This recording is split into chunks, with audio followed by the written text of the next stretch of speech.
We're going to take the derivative of y equals square root of 3x, where both the 3 and the x are under the radical, plus 1 over x cubed plus pi. So we want to rewrite the first two terms first as power functions before we take our derivative. So 3x, the quantity to the 1/2, plus x to the minus 3 plus pi.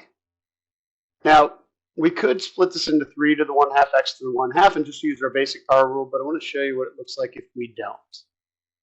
Because then it becomes a chain rule. Because what I'm going to do is I'm going to pull the, we've got a power rule. The outside function is the power function, the inside is the 3x.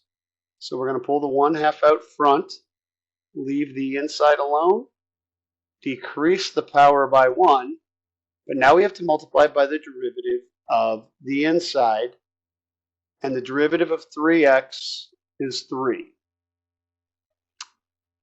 Now, plus this here, we're going to pull the negative 3 out in front, x to the negative 4, and then the derivative of pi is not a function. Well, pi is a constant. It's not a function of x, so the derivative of a constant is 0. So when we go to put this thing back together, let's talk about what goes in the numerator and what goes in the denominator. This has a negative fraction, a negative exponent on it, and the 1/2 is a square root. So in the denominator, we're going to have the 2. It's already in the denominator. We're going to have the square root of 3x, and that 3 is still up in the numerator. This will become a minus, and 3 over x to the 4th, and that's because this is a negative exponent, that x to the 4th goes in the denominator. Now, one other way you might see this one written is if we did this, 3 over 2 times square root of 3 times square root of x minus 3 over x to the 4th.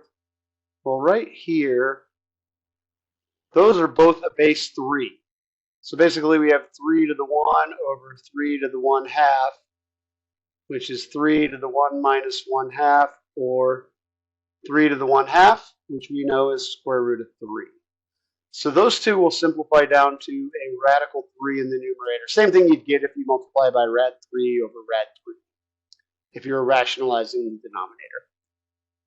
We got 2 square root of x minus 3 over x to the 4th. And there is our derivative in a little bit different form.